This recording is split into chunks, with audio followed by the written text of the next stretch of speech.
I'm going to talk about how to build the perfect mix template and walk through my template in Logic Pro and talk about some of the choices I made to give you some ideas on how you can build your own mix template.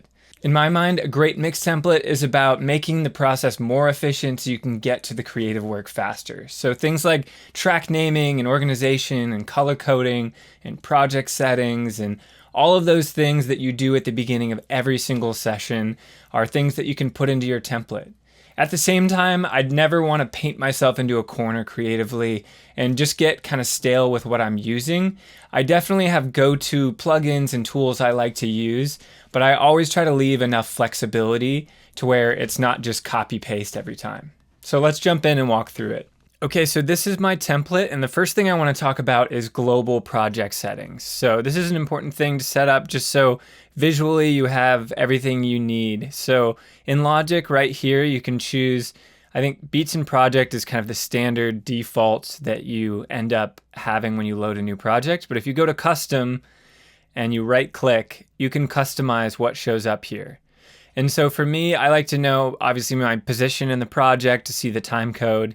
I like to see the sample rate so I can just easily change that depending on the sample rate of the tracks I'm receiving. Then we have tempo control, time signature and division, MIDI activity, just in case I'm using a MIDI controller, that can be helpful, and performance meter to see if I'm close to overloading the CPU.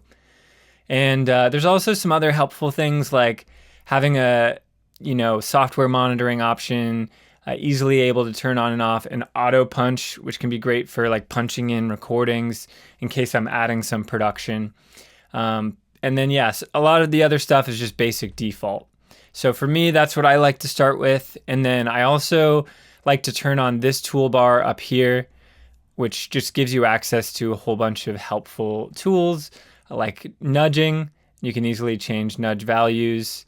Ultimately, you can also customize this toolbar, and if you find some other things helpful, you can add your bounce and export buttons here. You can add strip silence and a bunch of cool things to make it your own, to make sure that the tools that you use regularly are kind of right there ready to go. All right, the next thing is track organization. So you'll see I have color-coded a bunch of different categories of instruments. And for me, this is how I break down my stems. I have drums, percussion, and effects like risers and other production effects, bass, guitars, synth and keys, vocals, and background vocals. And so I might have other instruments that pop up from time to time, like strings. It depends on the project a little bit. This is just what most commonly I'm receiving. And so I have them set up as track stacks so that I can just easily solo and bounce these out. So let's dive into drums first. So this is set up for acoustic drums. I also have other versions of my template for more simplified arrangements or electronic drums. So this is kind of the most complicated that my template gets when it comes to different tracks. So for acoustic drums, kick in, kick out, kick sample, snare top, bottom, all the usual suspects are here that I usually receive. And then I also have bus routing set up as well. So you'll see these darker red tracks are groups. So this is kind of the main drum bus. I call it drums dry because I don't put anything on this bus. And then I have some parallel processing buses down here. But if you scroll down, I also use buses to group instrument tracks together. So for things like the kick drum, I have a bus that it's routed to. So down here, I'll set the output to bus 1 and label that kick. And so that becomes all of my kick in, kick out, kick sample. Same with things like snare and toms, hi-hats, or overheads, and rooms. The only one that doesn't is hi-hat. That one's hanging out by itself, but yeah, the rest are here kind of submixed into groups. And then from there, I have sends ready to go for these parallel buses. So for drum compression, I like to do parallel compression, like all buttons in. 1176 is, a super common one I'll use. Or Devil Lock can be cool. So I have those here ready to go. And then drum distortion, I like to use Decapitator, do some filtering and really make it sound like a distorted guitar pedal kind of, and send different drum pieces to that. So that's ready to go. And basically I can just dial in my specific mix with these sends and be good to go from there. Additionally, I have some effects just for snare reverb and overall drum reverb. So my short reverb is like just an ambience or like gated snare reverb. I have a long plate. And then the overall drum reverb, I have one version of like a drum room. It's more of like a classic digital reverb. And then a more realistic like wooden room impulse response that can be cool as well. So that's just to give it a little extra space and dimension, especially if I don't have room tracks on the drums. And I have all three of these parallel buses sending to that reverb. So I'll send them like full 100%, and then I'll use this fader to adjust the reverb to taste. And then similarly, getting my drum blend, this is sort of my dry signal, and these are my flavor. So I'll bring in a little bit of compression, a little bit of distortion, and just kind of balance these together. And then up here is my main drum bus where I have, some of my regular processing, tape, EQ, some multiband saturation, soothe, in case things get a little bit harsh here and there, and then a clipper. So that's kind of my go-to drum bus, which I actually went in detail of how I mix drums, the drum bus specifically in another video, so I can link that below. But that's the drum group. Everything's good to go and self-contained so that I can just solo this and bounce it, and I have my drum stem. The next thing is percussion. So it's set up the same way. I don't have any sub mixes here, so we just have some tracks and a couple reverb options, a chamber, and a short room. And then bass. I have bass DI, bass amp, bass synth, a classic ambience technique I use with like a stereo slapback for bass. And then I do have some processing. If I just get a bass DI, I might want to use an amp sim. This is my go-to for that.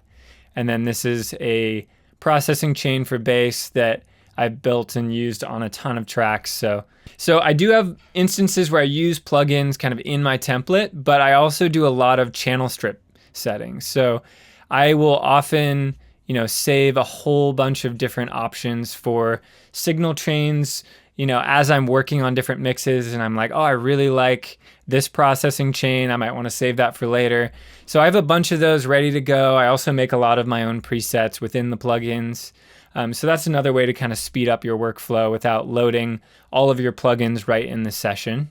And another thing that's important to mention actually for drums and for bass, I have groups set up. So groups basically make it so you can quantize lock your audio. So if you do editing to one track, it does it to the rest and they don't, go out of sync with each other. So especially for drums, this is really important. So for all of the main drum tracks, I have them going to a quantized locked group in case I need to do any editing along the way. So that's bass, and then we have guitars. So for guitar, I have submixes for rhythm guitar, lead guitar, and DI tracks versus amp tracks. Again, there's some groups set up as well in case I need to do some editing. And I have a few different effects that are kind of my go-tos. So I often use a short ambience or room, and then a longer like hall reverb, if it's like a dreamier kind of dream pop thing, and a basic delay with Echo Boy Jr. And that's guitars. Then we have synth and keys, same kind of thing. Here's some of my favorite reverbs. Again, just a stock room, some Valhalla for a bright hall reverb, and some Echo Boy for some delay options here. So that's synth and keys. Vocals, I have my lead vocal bus here, and then I often get layered stacked vocals, so I have some panning set up for that based on how a lot of my clients like to kind of pan out their vocal stacks. And then harmonies down here, and all of the sends are set up, ready to go. So I have a slap delay with Echo Boy. I have a chain, again with Echo Boy for some like longer like feedback delay. some modulation options. I also send that to reverbs, so all of that's routed and ready to go. Basic short chamber. I have a go-to kind of plate reverb that I like to use. Delay throw that I built in Effect Rack. Sound Toys. So it has some reverb and delay set up. Parallel distortion. So on a lot of vocals, I like to use this, just kind of overdrive the mic preamp on the 1073 plugin, and it gives you a really nice kind of harmonically rich distortion. You can blend like very subtle underneath the main vocal. And a spring reverb for kind of a more lo-fi mono reverb thing. And then background vocals. So background vocals are things like oohs and ahs and ad-libs and stuff that is kind of ear candy that is around sort of the main vocal. And so here I have it very simplified because I don't know what I'm going to get. There's a lot of tracks that have no background vocals and some that have tons. So I keep it just really simple in terms of effects and tracks because, yeah, I often don't know what I'm going to get here, and it varies quite a bit. And then in terms of the overall structure here, so I have my track groupings, but I also have some sub mixes down here. So this is the way that I like to organize my session. I have drums, percussion, and bass, and the output of these are going straight to a rhythm bus. I like to do this because I like to think about the rhythm section together and add some compression and kind of focus on that as a group. I also like to do a little bit of limiting, which helps catch stray peaks when you have like bass guitar and kick drum that hit right at the same time. Sometimes you get some wild transients. So I find it helpful to have a way to process bass and drums together and percussion in there as well. And then I have a hardware compression insert on here. The Audioscape decomp is the one that I use to kind of compress bass and drums together the vast majority of the time, just to add a little bit of control and kind of movement and cohesion to the rhythm section of the song. And then I have an instrument bus, which is all the keys and guitars, a little bit of compression if I want to do some parallel compression here, and then a vocal bus. I have Unfair Child that'll do just a tiny bit of group compression and just add some color to everything. And then a Pultec just to add a little bit of high-end air to the whole vocal group in case I want to do that. You'll also notice all of these have a mic preamp on them. So I wanted to get a little bit of that kind of analog summing color in there. And so I really like this plugin for that, just to get a little bit of that transformer style saturation going on everything. I'll push into it a little bit harder on like rock tracks and stuff like that, but keep it a little cleaner for, acoustic or like more clean electronic stuff. And then all of these subgroups go to the mix bus. So I've gone into detail on this in another video that I'll also link below.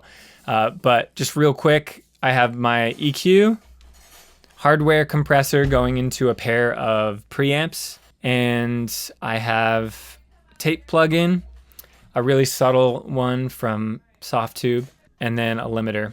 And so that's my main mix bus. And then the mix bus is going to the stereo out, and that's where I keep all of my monitoring plugins. So Insight is an awesome one just for, you can look at the stereo image, you can look at the overall levels, you can see, a spectrum analyzer.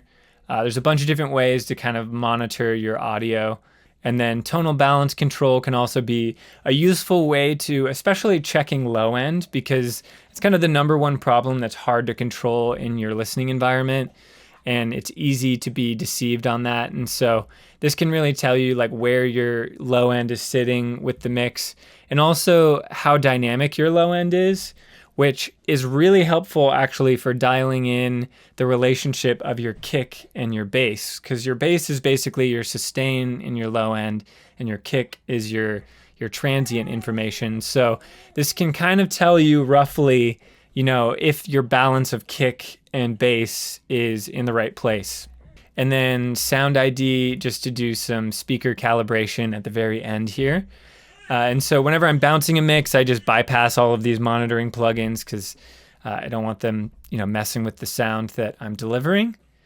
And that is kind of the basic signal flow of all the tracks. So I have tracks going to submixes, going to stem folders, going to submixes again, and then the mix bus and monitoring. And then below here, I just have some tracks for the rough mix and some references in case I get some from the client that I need to be A/Bing with now and then. So that is about it. One note about stems. So I mentioned how I use these folders to make it easy to print stems. Well, there's a couple different ways you can do that. So one way is to actually, select all of these as tracks. You can create a MIDI region essentially. And if you copy that across your tracks, just a blank MIDI region because Logic needs there to be something there. But you can essentially go here and click export and export these tracks as audio folders, and all of those stems will bounce offline, and that can be a really efficient way to get your stems. But there's a couple problems with that. The main one is that doesn't include the submixes that these route to, or the mix bus, which are a really important part of the sound for me. So inevitably, I have to go through and solo and bounce all the stems. Plus, I have hardware involved, so I have to bounce in real time. So it's a little bit tedious, but it makes it more efficient if I have these folders ready to go, so I can just solo bounce, and just go through and print my stems that way. So that's my mix template. It's something that I'll update, every 6 months to a year and kind of swap out different things depending on how my workflow evolves or changes. And so it's kind of a moving target a little bit. And like I said, I have a lot of different versions too, depending on the type of arrangement that I'm mixing and working on. But I hope this was helpful just to give you some ideas in building out your template. And if you want access to this template, minus the plugins, I will send it to you. Just send me an email. I'll put the link in the description for my website, and you can just reach out and say, hey, I'd love your template, and I'll send you this with all the color coding and routing ready to go. So thanks for watching, and I'll see you in the next video.